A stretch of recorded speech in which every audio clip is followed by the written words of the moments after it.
Assalamu alaikum, урматтуу менин жердештерим, урматтуу мекендештерим. Мына шаардык кеңештин депутаттарынын демилгеси менен, мэриянын аткаруу бийлигинин эмгеги менен азыр өндүрүш көчөсүнүн мынакей өзүңүздөр билесиздер, буга чейин бир нече вороталардагы тозулуп, бул көчөнү ушундай эле өз билемдик менен тозуп алган болчу. Бул жерде жеке ишкерлер, жашоочулар мына азыр бир чекеден аштырып атабыз. Мен шаардын тургундарына, негизи эле мамлекеттеги бардык жарандарды чакырат элем. Мыйзамдын алкагында иш алып барыңыздар.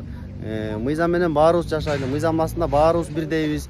Мына мыйзам бузсаңыздар, мынтип элдин үлүшүн мынтип ээлеп ала турган болсоңуздар, акыры бузулат. Ошондуктан мен баарыңыздарды чакырам, ынтымакта өлкөбүз өнүгө берсин, элдин үлүшүн элге берели. Мынакей биз мыйзамсыз жасап алган нерселерибизди мыйзам түрүнө келтирип бузуп атабыз. Мына ушу жердеги көчөнүн башынан этегине чейинки мыйзамсыз бузулган жер, мыйзамсыз салынган жерлерди калыбына келтирип, баарыбызды мыйзам чегинде иш карагыла. Анан бирибизди буздуруп, бирибизди алып калбай, ушу мына жерден баштап этегине чейин мыйзамдуу түрдө карагыла. Кимдикинен 1 санти чыкса дагы бузсун. Кимдикинен 1 санти эмес, жарым санти болсо да бузсун, мыйзамга баш ийебиз. Демек сиздин талабыңыз теңдик болот да? Теңдик. Мен талабым рахмат силерге. Токтогул элин өркүндөтүп атасыңар. Ушинтип бузуп алган, тозуп алган жерлерибизди бузуп атасыңар. Бизге да ошондой керек. Биз убагында мындай закон жок болчу, билбестик кылып тозгонбуз. А эми биз мыйзамга баш ийип атабыз. Бир кишини калтырбай. Бул кыйын, бул чоң.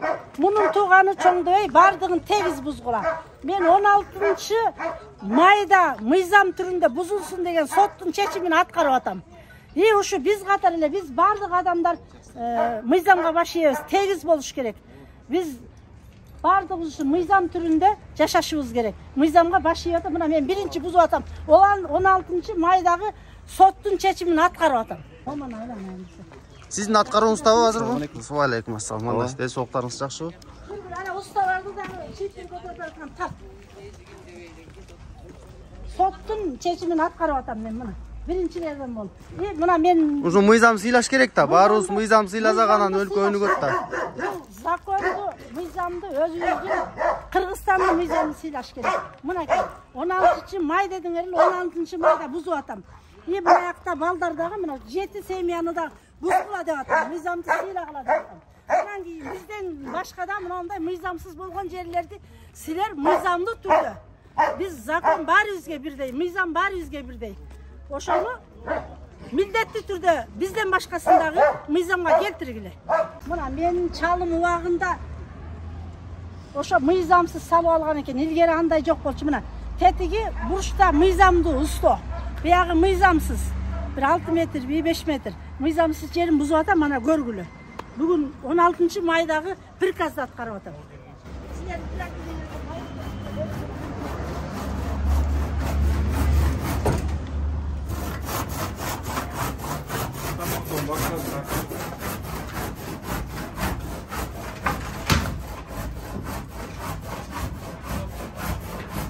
Ошондо канча метр чип кетти ya?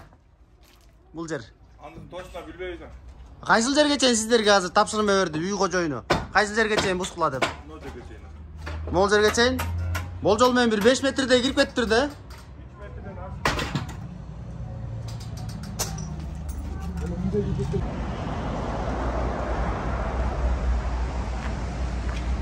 Карылсын деп кече өзүңүздөрдүн көзүңүздөрчө бардыгыңыздарга түшүндүрмө берди. Андыктан урматтуу жарандар, сиздер менен кече бери менен макулдашуу жөнүндө түшүндүрүү иштерин берген. Биз аз бүгүнкү күндө ушул иш дайындалып калган. Сот аткаруучулар бөлүм менен бардык кызматкерлер менен бирге азыр аткарууга алабыз. Аргасыздан десек дагы болот. Төрөгам, эмне болду? Техника келет абы? Биздин көйгөйүбүз болот айт башынан баштасын. Неге 7 кошунага эле кагаз келип, 7 кошунанын үйүн бузуп, калганын ким неге бузулбай калыш керек деген бизде көйгөй болот айт. Биз ошол үчүн ушундай эмеге келдик. Демек талабыңыз бардыгы бирдей, жолду тартылсын. Бардыгыбыздын талабыбыз 7 кошунаныкы бирдей. баардыгыныкы тегиз бузулуш керек деп атабыз. Тегиз бузулбайт бу жерде. Бу жерден текти аркы жакшынакай. Эмеде терге аркы такеники калып кетип атат. Аныкы бузулбай эле. Именно аркы такеги калат. Орто ченде 3 үй бузулса, аркы такеники калат. Андан кийин 4 үй бузулуп атат. Эмнеге аныкы орто чендеги жол калып калат? Ал эмнеге калып калат? Биз мына кайрылдык мынакей. Депутаттарга да арыз жазып кайрылдык.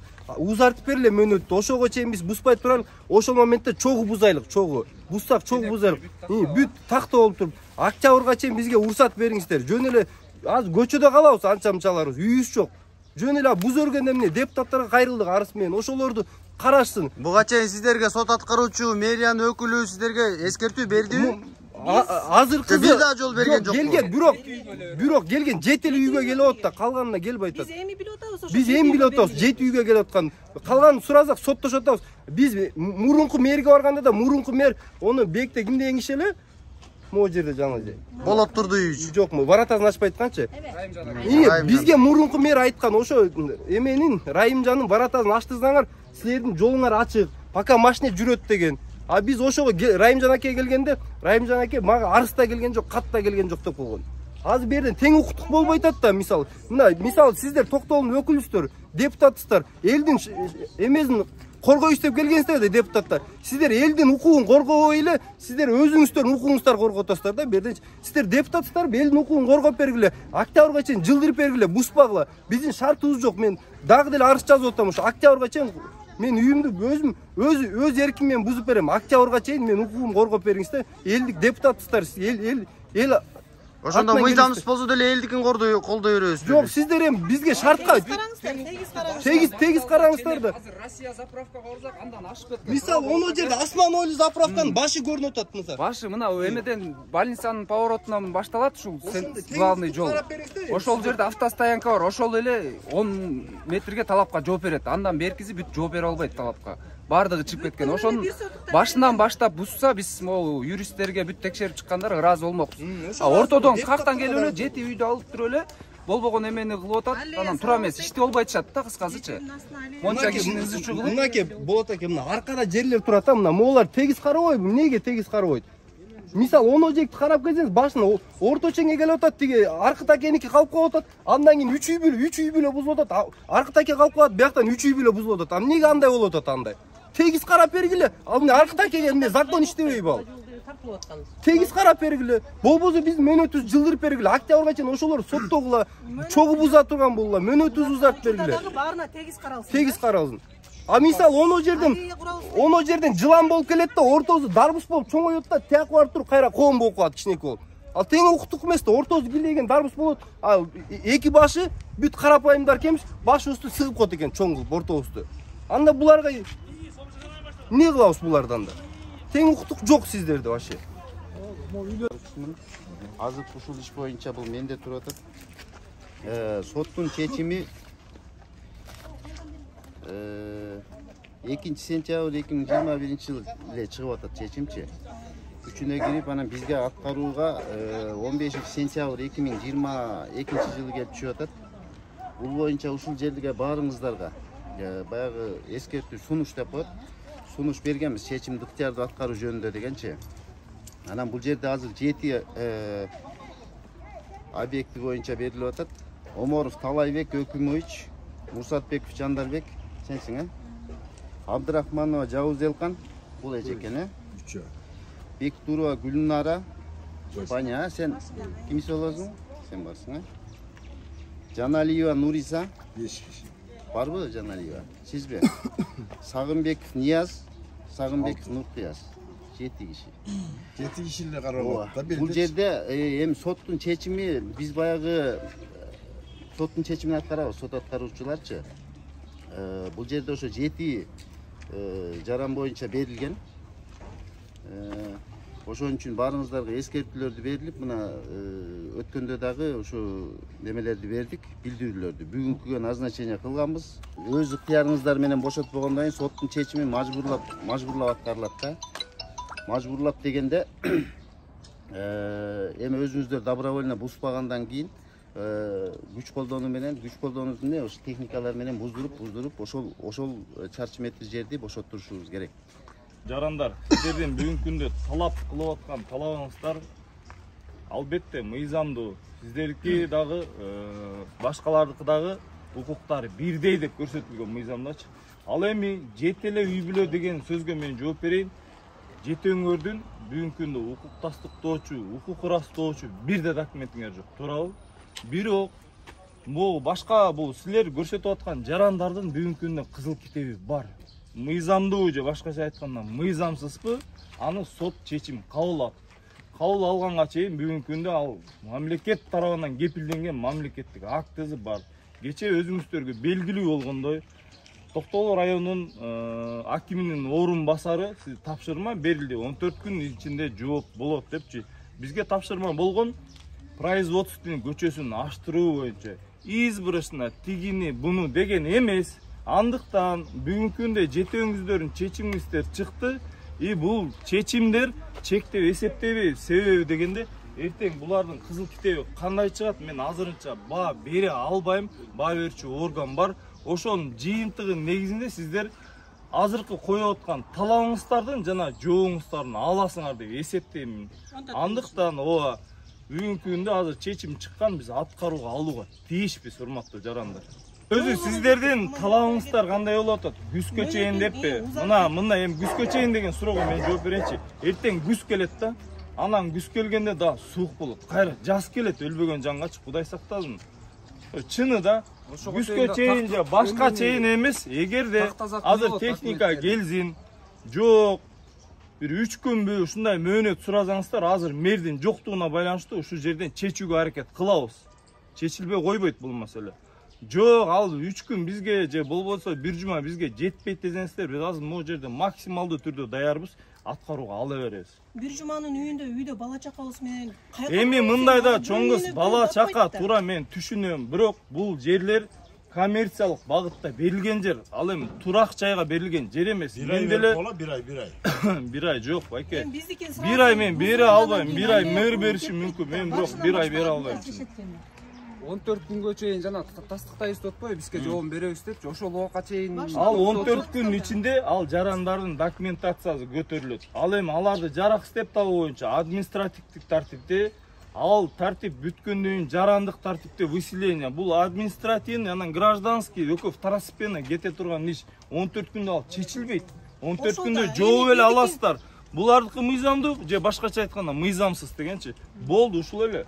Биздикин оодарып коюп, анан кийин тиги 3-өөнү 4-өөнү 5-өө экен, Оодарып койгон себеби биз жөн эле оодарып койгондо жокпуз. Буга чейин процедура жүргөн, сиздер менен соттошконбуз, соттун чечими чыккан, соттун чечими күчүнө кирген, аткаруу барага чыккан. Анын алкагында бүгүнкү күндө ушул службалар келип атканын себеби ушул.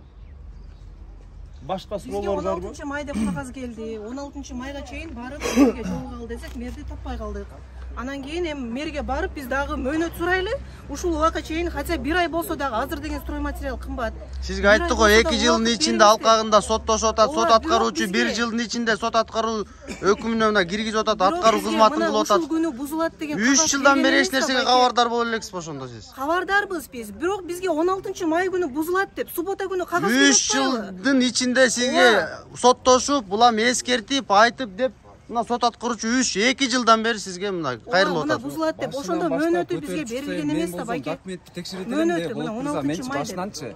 Башынан текшерет элем да, мынакей мен ушул жерде болсом мына 7-10 текшерип атам да. Ошого жараша мен бардыгын текшерет элем да 50 күн. 100 үй болду, туурабы? Бардыгын карап чыгышың керек эле, анын 14 күндүн эмне кереги бар? 7 үйдү бузуп туруп, нарагын кылбай баарын текшерип чыгыш керек эле да. Буга чейин териштирүү токтогон жок да. Юрист мырза өзү түшүндүрүп берсеңиз, азыр уланып атат бул. Бир түшүндүрүп берейин. Эмнеге? Булардын бүгүнкү күндө бир да кагаздары жок. Ал эми башкалардыкы кызыл китептери барып атат. Ошо мыйзам бузулуп атпайбы? Жок, мыйзам бузуп, мындай да. Өзү мындай юридикалык термин менен айтканда айтып атпайбы, мамлекеттик акт. Бул мамлекет тарабынан кепилденген акт. Сен укуктуусуң, сен ушул жерге ээлик кыла аласың дегенчи. Анан силердин ошондой мамлекеттик актыңар жок бар болсо, мындай иш болмок эмес. Элге бербей атпайбы? Мына Неманга берген, Россия бербеген жок. Мындай карапайым элдин баардыгыңарга так жана бирдей кылып, ар бириңөргө 10 кылып, туурасы дагы узуну да 10 кылып берген. Бул баардыгыңарга бирдей каралган. Ага макул болбостон бекитилип же бөлүнүп берген жер участкасынан чыгып атасыздар, туурабы, жарандар. Буларга деле берсе болмок экен да, негизичи. Аларга берип коюп, кайра силерге бербей койгончу силер чычалып атасыңар да. Биз ушул Эми силердикин жети оңордукун бускан кийин жети оң кайра арыз менен ушулардыкына кайрылып, кайра силер нападение, кээде согуш болот. Бул согуш болот ушул эле. Мыйзалы муну красный линия менен, могу жер красный линияны ичин мамлекет берип койду да кызыл китеп ырастап. Мамлекет күнөөлүү, мамлекетти сотко бересиңер, ошол менен чечилет. Арыз жазыңыздар, ким берсе ошону алда жокко тартылат. Силер керек, биринчичи, мыйзамга силер баш ийип, силердикин бузат. Анан силер арыз менен анан кайрылып, ушуларды териштирип өзүңөр бүтүрө бересиңер да. Азыр силер ачпасаңар, ал ачпаса трактор келип бузат. Андан көрүп бузтуруп ачтырып анан силер соттошуңар керек.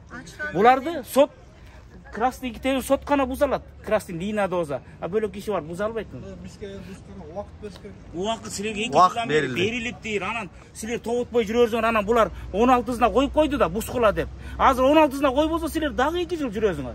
Калыстык сөз да мен деле бийикте тиешем жок. Бирок негизи баш ийиш керек да. 2 жылдан бери айткандан эртең деле буспайсың, мунучу дагы 2 жыл жүрөсүң дейт да. Эскертти келек. 1 саат убакыт бере алам болду экен. Мо воротаны азыр биздин көзүбүзчө алып коюңуз, мо ворот стойкасын тимеле койлу биз, мо воротаны. Стойкасын да алам, баарын алам, мынерден кесип алам. 1 саат убакыт берме, болду алам, болду. Эми ушунча адамды сыйлап делечи, мамлекетти сыйлап деле, депутаттарды сыйлап аке бир алып, канча эме кыштан бери суранып атабыз аке. Мен мына алам азыр, ustalar келсе сүйлөштүм азыр. Воротасы менен муну кыркып алам, болду. Воротаны кыркыңыз, могул жерди эни ачып бериңиз. Мо калиткалар турбасын такыр. Райымкул аке алып бериңиз. 2 саат убакыт болду. 2 саат. 2 саат мына эркекче болду. Болдубу? Всё, келиңиз. Мынакей, мен азыр ustalarга айттым, келет, алат, мындан кыркып алып болду.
Мен көзүмчө кезип бериңиздер ошону. Мен тартпа. Сиз тартпайм, сизди үзүп коем, бетиңизди жаап коем. Кел, могу кезип бериңиздер.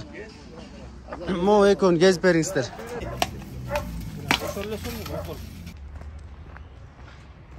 Рахмат ажыкем сизге, рахмат. Алла разы болсун сизге, ушуну ачып койгонуңуз аябай рахмат сизге. Мен мурда эле ачып койгом. О, Кудай буйрса, ушуну ачып эле коюңуздар. Мурда эле ачып. Бул жагы ачылбай ачык экен, а, болду, сизден. Убадам берем. Алла разы болсун. Sen tartma bana. Büyük taraftan maçtan ikimiz. Kişi yok kişilik. Bıyakçı mınday. Oşançı metre kırgıla. Bir yok maç nöskeli tuğra ılay olmadı. Men eşigimde kıyın otasına. Ben buna cevap koydum böyle. Büyük iş olsun içinde. Sizge kim ruhsat verdi? Men maçtan sayam. Maçtan sayam. Maçta yol emez. Parazbasını yol. Organizasyonladı. Ova. Abi peşokka demeler kimette. Degisi mınday da bana. Tur emez. Ilagıl otasına. Sen tartma kakalt parası. Özüm üçün le tartı otam bul. Sen antıp ver sen ne içi? Ne otasın sen anmağı? Bu yer siz kim ruhsat verdi sizge tartkan japkanga? Ne gizi? Men mınday ben arkadaşımda getik. Bakayım da. Uğuptum. Buna yekti mınday akım boldu. Antrakta koydum. Antrak degan erkekler kaптап кеткен. Kafe olganda. Bolbay koyboy. Aka bismillah. Mına asırda sidikler turat. Biz Şardық кеңесінде Aka Şardық кеңесінің депутаттары сот көчөнү Açtık. выставленияга деп бустраус деп тур апрелде Ажыкенем тапшырма. Кудай үчүн деле элдин үлүшүн берип койбойсузбу? Ачы элечи. Бул жерди тоскон деле болбойт. Сиз эмне үчүн жаап атасыз мен ушу? Биз мыйзамдуулукту эле талап кылып атабыз, сизге эчтене деген жокпуз. Sen düşün Биз дагы өтөбүз да, биз дагы жаранбыз. Канча деген жарандардын укугу бузулуп атат. Mına ılayım ne? Mına. Жок, улай. Биз муну асфальт кылабыз. Mına. Ben beke maçtan kattavayt. Жок, биз шагыл төшөп алабыз. Биз сиз ачып берип коюңуз. Anda şağıl köşegeden ötürü. Бул муниципалдык менчик бизсем. Düşüngenin tuğra senin düşüngenin. Hazır mına kulayın kara çögüt turat mına. Tuğralı bana. Men maçtan ötpeyt. Maçtan tek tuturak. Anam bunday. Ötse çü. Kim öter? Ayt vereyim mi? Ötse maçı dedik. Ötet. Meyli. Soğuk iş ötpeyt beyekten. Soğuk işi te asfalt mı ötet. Tuğralı. Kündesi porkanın maçı dedik. Maçları. Hiç kendini dedik. Anam değil bunu geçsin. Men meyli. Geçen gün adep maçta kattı benden bir cagın cevap koydum. Siz мен кырдас. Siz бияктан жаап коюп атпайсызбы? Өтпөшкө айтпакчы. Бияктан дагы бир өшөп жаап койсо сиз кайгыдан өтөсүз ана? Sen ana kaçtırmaysın petekte duvaldı. Жок, ошого аштырып коюп коем мына. Бардык эле бирдей. Биз мыйзамдын астында бардык эле бирдей. Sen aval özünü tanıştırıp tarttın. Makul bu. Менин атым болот, мен Шаардык кеңештин депутаты болом. Deputat bolsak murdam ne gelbeysin? Мен Şu kalıvatkanım ne gelbeysin? Мен бул элдин үлүшү, эл шайлаган биз, бул жолду ачтырабыз. Ne gelbeysin? Mına жасаватканда. Биз сизди сыйлайбыз, бирок сиздин кылганыңызды сыйлайбыз. Биз мына эми созукка келдик, эми айтып атабыз. Ey, yürsek bile sidik törgüsü verin. Bassan ben ey. Жүрүңүз, көргөзүңүz. Ben sana çalkalaşsam filme namazıma cevap veririm. Биз деле намазга жооп беребиз аны. Аны Кудайга жолу жамынып кереги жок дейм аны. Mına keçinde jattım için, mına ılay için. Mına yaktım bari sidik kılıp jiberet. Toralı bala. Men adep güvemi verip katının köz. Antrap degendeçi. Al sidiğe karamayt. Mas bolgan kişi müneşekten aralayıp gel. Bitür öteki. Men jap koyup geceme, jap. Ажке, мыйзамга баш эл бардыбыз. Бул жерди бар элдин талабы. Барын açtık. Улам ачсаңыз. Kocadan beri aldırgın. Эми мыйзамды талап кылып атабыз биз. Kaçan bolsa. Olay bu ateşler.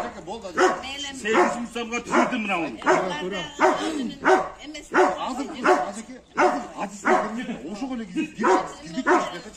Ha ben söyledim. Anam ben kafa oldum. Ey konuşa. Soğuk iş ötmeydik tündesi bekle.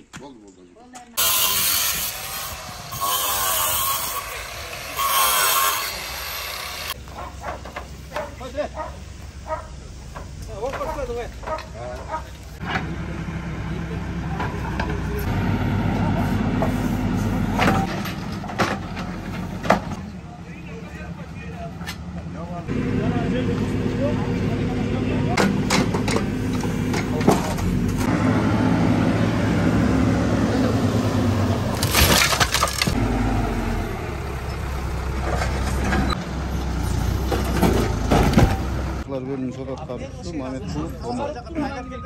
Бул боюнча Токтогул райондук сотунун чечими 2021-жылдын 2-сентябрындагы чечимдин негизинде ушул производственный көчөдөгү 7 жаранды ошо муниципалдык жерге чыгып кеткен жерин бошоттуруу боюнча соттун чечими чыккан. Бул боюнча аткаруу барагы 15-декабрь 2021-жылы берилген. Бизге бөлүнгө 2022-жылы 15-сентябрда аткарууга түшкөн. Бул боюнча мурдатан ушу жоопкерлерге эскертүүлөр, сунуштар берилген ыктыярды аткаруу жөнүндө бир нече жолу 2022-жылы декабрда аткаруу өндүрүшү суук байланыштуу кыш келгендигине байланыштуу аткаруу өндүрүшү токтоп турган. Анан азыр апрель айында иш кайрадан аткаруу иши кайрадан жандандырылып, аткаруу иши бүгүнкү 16 майга коюлган. Бүгүнкү күндө ушу билдирүүлөр жоопкерлерге өз убагында барып берилип, мыйзам чегинде азыр бүгүн аткаруу иштери жүргүзүлүп жатат. Кандай жоопкерлер? 22 метр. Канча метр болуш керек тоозу? 22 метр. 60 метр. 25 сантиметр. Нар жагы канча болду? 26. Нар жагы 26 болду. Эги 20 48 болду. Кирерди ичке гана 48 48 муну гана бияка кирер. Кане ошону депутаттарга фиксациялап сүйлөп кой өзү. Сразу. Кана кайсы жер кетет? Муну жерде 10-90 болду. Тура 48, 44. 1 метр нары кетишкен. 1 метр. 1 метр. Жок, бул КПБ мына эмелер илгерки Селстрой союз убагында курулган эмелер мына. Ушулар турган нерсе. 1 метр бияктан жаңылыштырган. 1 метр жаңылыштырган ошо жер, Чек ошол илгерки курулган складтар мына. Чек ошо жер экен да. 1 метр нары. Чек ошого. Анда ошону 60 метр. Атасы нары 30 метр экен. Жалпы 90 метр. Жок, бул көрөбүз азыр эми. Карасаңыз, бул бүт азинене болчу сону болчу шаарыбыз. Эми азыр Мен айтып атпайм, бул убагында ушу менен отургузуп лауреат сыйлыгын алган район биздин Токтогул. эми карабайсызбы могунда? Могу ачасың алда. Бул жакта ошо жаңы кабыл алган. Бул мында. бул жерден нар жакка. Муногу трассадан биягы муногу Кызыл туунун территориясы. Муну келечекте Кызыл туунда кошулат. Мына көрдүңбү? Муногу объездный жол. Мындай кылып койгон. Муногу Шушкет трассасы. Муногу Кругой. Мына ал Кругой эмес. Мына бул больницанын нар жагында Кашат бар го. Кашатта Кара сууга кеткен. Ошол объездный жол. Көрдүңбү? Ана. Ошо биринчи категорияда жол экен да бул.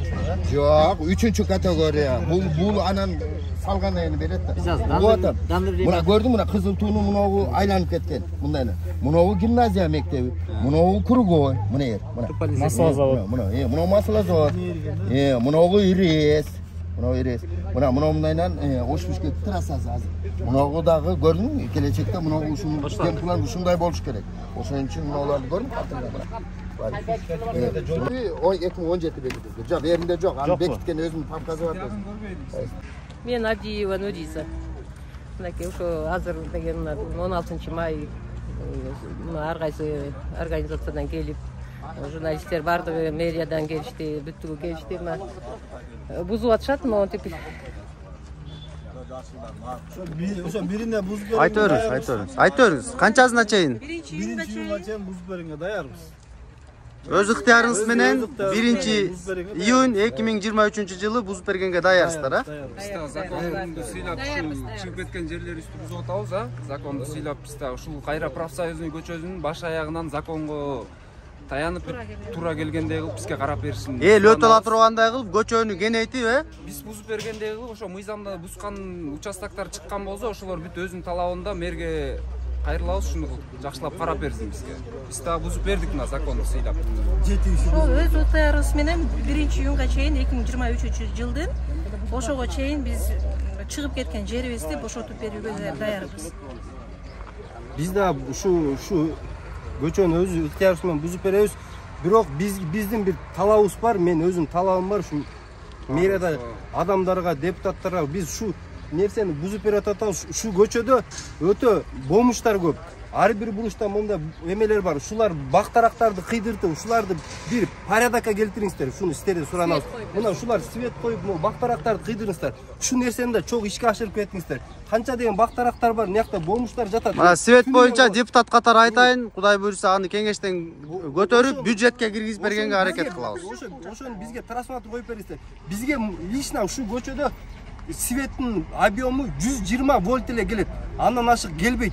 Шуну сиздерден суранабыз, ушу көчөгө бир трансформатор коюп бериңиздер. 7 үй бүлөгө коюп бергилечи. Трансформатор. Ал эми сиздер кепилдик боюнча Кудай буйрса бошотуп бересиздер. Кепилдик боюнча ошону бошотуп бергенге даярбыз. Просто сиздер ошону колдоп, ошол нерсеге киргизип бериңиздер. Могу бактарактарды кыйдыртып бериңиздер. Ону аркыдакеден баштап баш этегин көрсөңүз, просто бомуш бүт ошол жакта жүрөт. Ошолор тегиздеп бергиле, тегиз кылып бергиле. Ошону суранабыз.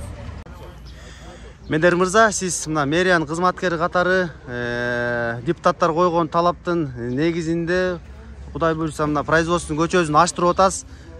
Буга чейин 7 жаран менен 7 үй бүлө менен соттошуп, анын 7 өнтең уттуңуз. Жана бир нечеси менен Кудай буйрса соттошуп алдында турасыз. Бүгүн бирөөзүн мажбурлоо түрүндө бустурдуңуз. Сот аткаруучулардын, башка структуралардын алдында мына шаардык кеңештин депутаттары менен биргеликте эми калганын тагдыры кандай болот? Калганына кандай кепилдик бердиңиз? Шаардын ошол аткаруу бийлигинин өкүлү катары өзүңүз жооп берип койсоңуз. Урматтуу Болотбек мырза, бул жерде 2021-жылы шаардык кеңеш тарабынан тапшырма болгон 1989-жылдагы картографиялык материалга ылайык бүгүнкү күндө өндүрүш көчөсү ачык деп көрсөтүлгөн. Башкача айтканда жарандар өз билемдик менен эмеге чыгып кетишкен производственный көчөгө тарапка. Бунун алкагында жарандык тартипте соттош комуз, соттон чечим чыккан, биз тарапка чечилген. Бүгүнкү күндө соттун чечими күчүнө кирип, аткаруу барагынын негизинде аткарууга келгенбиз. Ал эми 16 май деп буга чейин белгиленген бир нече жолу жарандарга мөөнөт бергенбиз. Бирок жарандар бүгүнкү күндө акыркы өтүнүчүбүз кепилдик беребиз деп дагы мөөнөт 1-июнга чейин суранышты. Бүгүн мэр Сапар Токоевич Жалал Абадта иш сапарында болгонуна байланыштуу ушул маселени чечүүгө аргасыз болуп турабыз. Башка жарандарга 1-июнга чейин мөөнөт берилди. Ал эми 1-июнда өздөрү ыктыярлык түрдө бузбаган учурда мажбурлоо иретинде келип буздурабыз. Сизге дагы бир суроо берейин. Бул жерде жарандардын талабы дагы эмне үчүн 7 эле үй бүлө менен соттошуп, 7 үй бүлөнү уттуңуз? Мындан кийинки кадамдар кандай болот деп суроолорду берип атат. Анткени бул жолдун мындан кийинки кеңейтилиши жана ошондой эле теңдикти талап кылып атышат. Буга кандай жооп берет элеңиз? Туура, себеби дегенде теңдикти талап кылып аткан албетте мен колдоймун, кубаттайм. Себеби мыйзамда көрсөтүлгөн баардыгы бирдей депчи. Андыктан кече күнү ушул 7 үй бүлөнүн арызынын негизинде акимдин 1-орун басары Нурболот Калчороевич аткарууга аламын деп ал жака арыз жазылды. Калган жарандар боюнча дагы мыйзам чегинде иш алып барылат. Жана ошондой эле арыз жазган жарандарга жообун алат тийиштүү түрдөчү. Булар эмнеге 7 эле үй бүлө избранный болбосун, баардыгына бирдей деген себеби бүгүнкү күндө бузулуп аткан жарандардын эч кандай укук тастыктоочу, укук ырастоочу документтери жок болгонуна байланыштуу. Ал эми башка жарандардын бүгүнкү күндө мыйзамдуу же башкача айтканда мыйзамсызбы кызыл китеби бар. Кызыл китебин жараксыз деп табабызбы же таппайбызбы тапшырманын алкагында буйрса ушул көчө баардыгына так жана бирдей колдонууга берилет деп мен эсептеймин. Мен өзү архитектурада иштейм. Өмүркулов Касымалы Бекбаевич. Бул боюнча менен айтмакчымын. Мен мынагу Ош-Бишкек трассасынын жээгинде турабыз, тротуарда. Бул 3-категориядагы жол, мына Ош-Бишкек трассасы жолу. Атасы 14 метр, бияка 14 метр нары бул ДЭУга тиешелүү жер. Шаардын ичиндеги жерлер 18 метрге чейин, анткени 14 метр чистый таза, 4 метр пешеходный эл жүрүүчү тротуарлар. Андан кийинки бул жер мынагу жерибиз, мына сол тарабыбызда турган жерлер Токтогулдун кире беришинен чыга беришине чейин биздин башкы ген планда мурунку эски 70-жылы жазалган ген планда санитарный защитный зона, санитарный защитный зона міне деп жүрүшкөсүн, санитарный защитный зона ушул мына трассанын жээгинен өткөн машиналар, ушулардын газдары, түтүнүн тазалоочу ушул жер убагында бак болчу. Бул биздин Токтогул району убагында башкы план менен отургузуп, лауреат сыйлыгын алган район мынагу биздин район убагында. Анан бул союз тарады, бир коомдон бир коомго өткөндө ушул санитарный защитный зонага Аскар Акаевдин чакан жана орто бизнес эки нерсеси бар ал кишинин. Анан мал чарбачылыгы менен эл өзүн өзү багып кетсин деп ушул санитарный защитный зонага ушул чакан жана орто бизнести колдоо максатында ушул элге өз-өзүн багып, элди тейлесин деген ушул точкаларга берилген ушул жерлер. Ушул магазин, заправка, вулканизация, иши кылып элди тейлөөчү точкалар ушул санитарный защитный зонага берилип, Бүгүнкү күндө ушул элибизге Ош Бишкек трассасынан өткөн, тияка өткөн, бияка өткөн элге кызмат кылып атат азыр бүгүнкү күндө. Ушул чийиндердин баардыгы ушул жерден башталат, а? Ушул биякадагы 14 метр, муну атайсы биякада 14 метр, ушул полосадан алып. Бүт 14. 14, бияка 14, бияка 14. Анан бирок шаардын ичинде муногу жерде 14 метрден кийин 4 метр эмеге алынган. Тротуарга. 4 метр андан кийин тротуар, 14 метрден кийин. 18 метр. Андан кийин 18 метр. Анан кийин муногу илгерки арык, ошол жердеги санитарный защитный зонадагы тигилип турган бактарга суу келүүчү арык муну. Ушулар ушу менен сугарчы. Бул ошо илгертен бери турган арыктар муногу. Бул эме менен курулган, бүт расчет менен курулган. Ошол жерде санитарный муногу жердеги санитарный защитный зонадагы бак-дарактуу мына ушул арык менен сугарчы. Этекейри. Эми 4 метр тротуар болду. Андан кийин бул жагы буягы эми муниципалдык жер, мэриянын жери. Ошондо канча метр болуш керек бул жагы? Бул жагы убагында берилген 10-11 метр. Бул жер жашылдандыруу болчу да могул жагы. Атайын бу арык келип. Жашылдандыруу бул жер туура. Жашылдандыруу бак. Муногу санитарный защитный зонада коет. Мына жерден өткөн машиналардын газдарын мына ушулар ошол жерде бак тазалап турат. Расчет менен тазалап. Эми андан кийин азыр өндүрүш көчөсү башталып атат. Өндүрүш көчөсү боюнча архитектуралык чийиндерде кандай болуп көрсөтүлгөн? Канча метр ушул жөнүндө? Архитектура эмес, биз генплан менен иш кылабыз. Генплан боюнча кайсы жерден башталып атат? Муногу боюнча 10га чейин мына 16 метр. 16 метр. Анын ар жагы сен айтып атпайсыңбы? Анын ар жагы биягы эмне жол эмеспи? Жок, ал жагында да бак турчу. Бактарак болду. Союз багы. Мына азыр могул жаракадан башталып атат ошондо бардыгы. Бул деле ошо кошуп курган окшойт. Биягы көрүнүп турбайбы? Көрүнүп, байкалып турат өзү. Эми аны көрүп турасың. Мына 16 метр генпланда бар экен. Генпланда. Көргөзүп бериңиз азыр Касым аке. Кеттик анан. Ошо менен мунага чейин ошол эменин жери. Производственный жол. Мунага чейин. Производственный жол. Прям ушул жер жол болуш керек. Жол мына ушул өзү жол деп генпланда турат. Калган. Эми андан кийинкисин айтып Андан кийинкиси ушу санитарный защитный зона. Бу жерде дагы бактар бар болчу. Бактар жашылдандыруу болуш керек. А могул үйлөр боюнча кандай комментарий бере аласыз? Үйлөр боюнча Аскар Акаевдин Чакан жана Орто бизнес деген колдоо боюнча ушулар берилген да. Мына өзү бул жерлер санитарный защитный зона булар. Ушул жерлер мына генпланда турат. Мен азыр баардыгына көрсөттүм. Мына жерде депутаттардын баарына. Ушул санитарный защитный зонага Чакан жана Орто бизнести колдоо максатында Аскар Акаевдин бул оор курулуш ушуларды ошонун саясаты менен берилген жерлер ушул. Оор курулуш жүргүзгөнгө жеңил курулуш. Жок, жеңил эмес, ушу капитальный курулуш. Капитальный курулуш курганга берилген жерлер ушул. Ошо менен кеткен, ушулар берилген. Азыркы күндө бул жерде кандай дейсем, бизнес болуп атабы же жөн эле жашоо атышабы? Жок, эми аны экетеги Гаска деп коет. Эми ошодон сураш керек. Анткени Гасканын иши ушул архитектура муну отвод кылып бердиби? Калган курулушту көзөмөлдөө ошол документтин чечимдин негизинде. Бул Гасканын иши. Государственный строй контролер деп коет. Ушуну көзөмөлдөйт курулушту. Ошо документ менен, мисалы, магазин десе, магазин салыш керек. Чечимде эмне болсо ошону, чайкана болсо чайкана салыш керек. Ошо менен ошолор көзөмөлдөйт курулушту. Курулушту архитектура көзөмөлдөйт. Эми президенттин буйругу эми айтып атпайсызбы өзүңүзчү Чакан жана Орто бизнести өнүктүрүү деп. Мен азыр бул жерден бизнести көрбөй атам. Эми бизнести көрбөсөң аны кийин кандай кылып алышты документти, эми аны мен айта албайм да, билбейм да. Мен эми аны газга болбосом, бул жерди мен тейлебезем. А муну убагында тейлеген балдар азыр жок. Азыр ошол убакта иштеген главный архитекторлор жок. Ушулардын бардыгын иш алып барган эмелер. Мен болгондо баа түшүнгөн, билгеним айтып атам.